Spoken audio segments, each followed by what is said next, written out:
For any Xbox or PlayStation codes or cheap games on any platform, use the referral link in the description. It'll take you to g2a.com. Use the promo code CHES over there and you'll get yourself 3% cash back. For all No Identity merchandise, hats, hoodies and t-shirts, follow the link in the description down below to the No Identity Fan Fibre website. Hey guys, welcome to episode number 14 of Season 2 at Oviedo. We are in the quarterfinals of the Copa del Rey. We've been able to get ourselves through in the last episode against Deportivo Alaves, and we face Espanyol in the first leg, and then Betis actually in between in the league for that second leg tomorrow, and the Sociedad game, and subsequently transfer deadline day. So we've got over 20 players on the shortlist that I'm waiting for scout reports, either partial or full, on, so we can make an educated decision as to who we should go for with regards pre-contract signings, because we have a little bit of money to spend. We are still in the process of trying to find someone to buy Iker Casillas as well, to raise some extra funds for further signings. But we're going to concentrate on the football to start things off. I'm actually going to take a couple of people out here as they're slightly jaded from the game in the week, or at the weekend even, that we were actually victorious in. So I'm not overly fussed, to be honest, that we're that people are that tired. So actually I'm probably just going to leave it as is, to be fair. Tabio and Lovrencic can continue on. But yeah, fingers crossed we can get a good result in the Cup, and then we can get a good result in the league as well against Betis. Drop the video a like if you enjoy. Subscribe to the channel too to make sure you don't miss out on any further content. And we'll jump in. Javi Fuego into Marc Roca. Can return it to Javi Fuego maybe, or go solo. He's decided to go solo and draws a good save out of Casillas. I was trying to stop him from being able to play the pass, and in the end opened up the opportunity for him to shoot. Concha will take the corner, and should be dealt with. It's not. It's dropped straight to Duarte, but thankfully Alvaro Video's gotten a foot in. We'll poke this here looking for the run of Joselio, and then he's making that run through there, Lovrencic, but I have no idea what that sort of pass was. That was stupidly bad. Good header by Varela. Video quickly in there to Correa.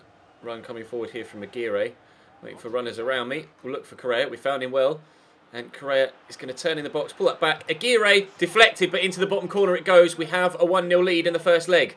And of course, away goal as well. If I can get a good solid away goal win here in the first leg, then I can, kind of make sure that I have first team players fit enough for the remaining league games in the month, and I can play a number of the youngsters that we recently called up, unless some of them go out on loan in the meantime, in the second leg against Espanyol, and probably be comfortable enough knowing that we'll still actually get through the tie as a whole. So if I can get a 2, maybe a 3 goal win here with away goals, then that would really suit me down to the ground and make things so much easier for the rest of the month with regards to squad rotation. But we've had a positive start, we just need to keep it going. It's a great ball out wide to Concha, and Jorge Sainz will get the tackle in. Free kick for Espanyol in a really promising position for them. Gerard Moreno will whip it in, or dink it in, and that surely, had to be 1-1. That's such let off for me. Marc Roca gets the right side of the defender, but how he's missed the target there, I really don't know. Just poor timing of the header, I guess. Still 1-0. Aguirre out to Feminilla. The obvious ball is to quickly get it down the line there to Lovrencic. Pull it back into Kiko Feminilla. I've got runners all around me, but there's Joselio with a great turn, and the shot. He's going to be able to catch that, isn't he? So close from Joselio to a 2-0 lead. Struck that beautifully, but unfortunately comes down off the woodwork and straight to the defender. Well, it just rebounded off him more so than him passing it back to the keeper, didn't it? But very, very lucky from Espanyol's point of view. Able to get the tackle in there, but not keep possession. Here they come at the other end, but this time Lovrencic does get there. Joselio to Video again.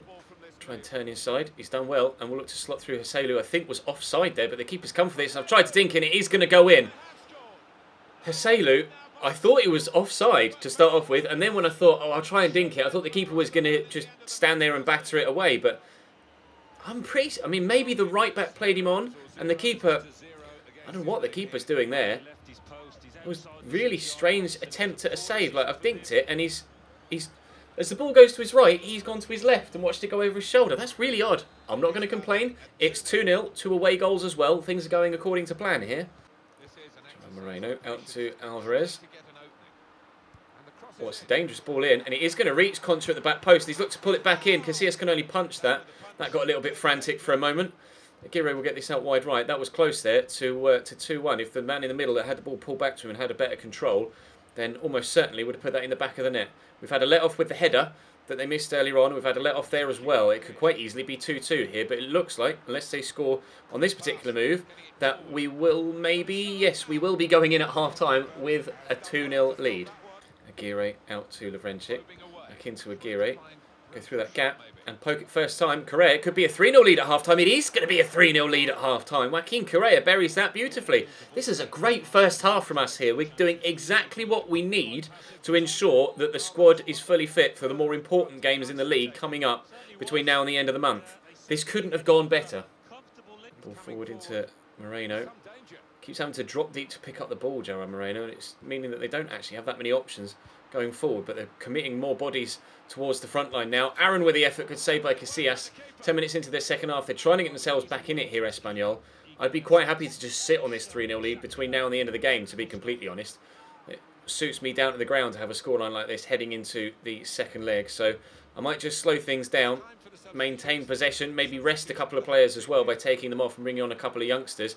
We're going to have to make sure we keep the 3-0 lead, and that save from Casillas comes off the top of the bar and out for a corner. On the hour mark, they've brought on Jordan for Roca, who missed that header earlier on. That's going to be another corner, I think. No, it's a goal kick. Time for me to make my changes then. I'll take Lovrencic off because he's getting quite tired now, and we will bring on Caicedo, and I'll bring on Galdamez for Sanchez too. To Joselu, waiting for runners. There's one in Caicedo, and options out wide in Kiko Femenia, and Joselu's there again. And Caicedo's made the run through. It's a great ball. He's going to get there. Caicedo can't finish to save his life. I perhaps rushed it a little bit. Maybe I should have taken a touch and then tried to finesse it home rather than taking it first time. Well, I should have done that. There's no two ways about it. That's exactly what I should have done. I didn't, and we'll stay at 3-0. That killed that straight to me. I mean, thanks. Here's Aguirre, and I didn't realise, but Joselu has got the whole half to himself here. If he can get away from this defender, which he has done, and Joselu makes it 4. That is definitely tie over now. Ludicrous defending from Espanyol to leave someone that deadly in front of goal back one-on-one with the defender in that sort of situation. Yes, you want to push to get goals back, but there's no point getting one goal or pushing so hard to get a goal back that you end up losing by more. You might as well sit on the 3-0 and try and recover in the second leg, because 4-0 is just going to be even more of a difficult task to overcome, which almost certainly they won't overcome regardless of what sort of players I put out for that second leg, and Gerard Moreno is going to have to shoot better than that if they want to get themselves back in it as well. One by Correa. Sailor will help it on. Vereda, the left back, to make it 5. 5. Great finish, in fact, by the left back. 5-0 here, away from home against Espanyol. They didn't see that. I didn't see that coming. Perfect result for us here in the first leg. 5 away goals. Pretty sure that's us through to the semi-finals, don't you? Free kick for Espanyol with what will be the last kick of the game. If they score it, congratulations, you might not be out of the tie just yet. If they miss, then yeah, they missed. Then I'm pretty sure they're out of the... Well, I mean, even 5-1. Pretty sure they're out of the tie, to be completely honest. And the referee will blow his whistle momentarily. There we go. Victory away from home against Espanyol, and in some style as well. We will take it. Thank you very much. They actually had the same amount of chances as me as well. Barcelona play Atleti in the other half of the draw, or the other quarter of the draw, because it's the quarterfinals. But we'll jump back to the transfer window now. Transfer offer for Joselu and Pineda. I'm just going to reject all offers now. It's just too many for Joselu coming in. And the offer from Pineda is £13.5 million from Sevilla. We have already previously had a £15 million bid from Valencia, I think it was. Scout report is back on Moussa Konate, although obviously we can't afford him at present, but he does look like he would be a very good player. We might look into him next season. Aritha Balaga, on the other hand, only on £18,000 a week.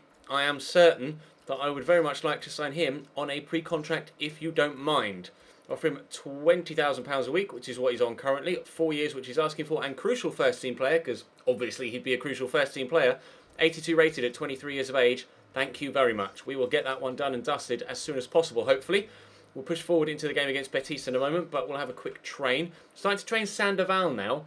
He's a centre-forward, but I think he'd be better utilised at cam rather than as a striker. So I'm going to train his shooting and his shot power, his finishing and his shot power, so that he could perhaps be a decent long shot taker. Manchester United have signed Harry Kane for £77 million, a new biggest deal of the window. Mamadou Sakho has gone to Juventus for £19 million as well. We'll have a closer look at those biggest transfers in the window on deadline day itself, as we normally do. I'll move myself out of the way so you can see everything that's gone down. Sociedad won't give me £6 million for Iker Casillas. I asked for 6. They won't even give me his valuation. I'll ask for 5.2. At this stage, it's just a case of making sure we get the deal done.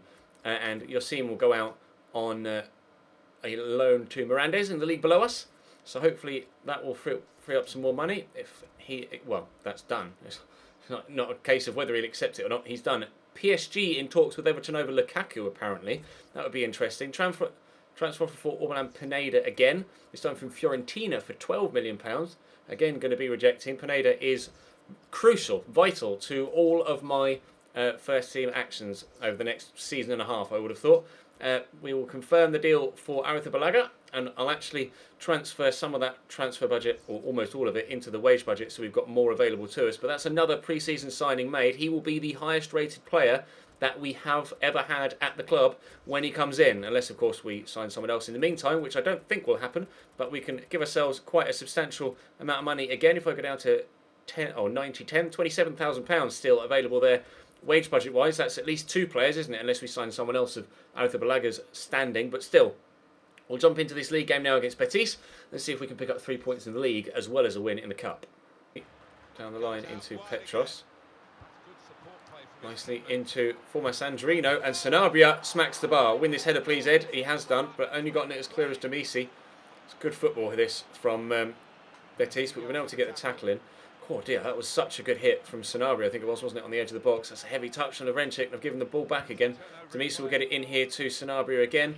Cross to Demisi for a second time, and they're going to work another opportunity. Going to go down the line and then maybe cut inside. No, he stood it up to the middle, and Hurtado will get there. That was close. Oh dear. Oh, that's a nice ball there into Sanabria, who's in the box. Good save by Hurtado, and we'll work it away. Keeper doing just enough there, proving that if Casillas does move on this window, he can definitely cover for him in the first team until Arrizabalaga joins us next season. Oh, nice turn by Jonas, and he dropped the shoulder, and this time he can't keep it out. Sanabria has been knocking on the door multiple times so far in this first half, and after 26 minutes, the door's finally open for him. 1-0 Betis. Luis Sanchez was calling for it. Jonathan Pereira is there in support. Here's Varela making Caicedo make the run for me. Put it back inside to Luis Sanchez. Good touch and turn. Beats the one defender but can't beat the second. Danny Cabellos will work it away. Betis have been rock solid at the back in this one. That's a foul as well, isn't it? I've been limited to shots from distance so far. I haven't been able to work anything really to get in towards their goal. Think I might lose this one unless I can pull something out the bag in the second half after... Whoa, that's a decent effort from former Sandrino, but couldn't keep it down. Unless something appears in the second half, we might go from a 5-0 win to a 1-0 defeat. Galdamez into Jonathan Pereira. I'll play that through for Hurtado. This will be the perfect start. He's not even given a free kick. He's not even given a free kick. That would have been the perfect start to the second half to get myself level immediately with that brilliant through ball looking for Hurtado, and how that hasn't been given as a foul is beyond me. Still 1-0 down. Galdamez forward. Just knock that back with Pereira into Lato to Caicedo. I'm going to come inside again. Use Galdamez, poke that in front of Pereira. Need the run up. He's going to keep that run going there, Galdamez. I'll go back to Pereira and then through looking for Hurtado, who I think was offside, but we'll find out momentarily. No, he was on. But the shot saved by Blake again. Caicedo with a corner. In it comes underneath. This could be Pineda. He's not won the header, but it will drop to Jonathan Pereira. Knock it down to Galdamez. Just trying to find some space. Get it to Pineda. Back to Jonathan Pereira. Get past the defender. Hit an early shot. Good save by Blake. It drops free and then he'll recover at the second attempt. 20 minutes to go. Still 1-0 down. Pineda gets caught there rather firmly by the defender, but Lovrencic's gotten away from one defender here, and I'll drive forwards and then look to play through Hurtado, who's in. Can he be the last gasp hero? Can we pull it back to Lovrencic? Oh no, Blake! What a save. Stays tall, stands tall, and I can't tuck it away. That was the opportunity I needed to get the equaliser. I'm not going to get another one. There's only 3 minutes added on. We'll win it back here, but the referee's final whistle will not be long in coming now. Oh, I can't believe I've missed that. I can't believe I've missed it. There's the final whistle. Oh, that's a point dropped. That is a point dropped. I just couldn't tuck it away with the Lovrencic there right at the end. They had more chances than me.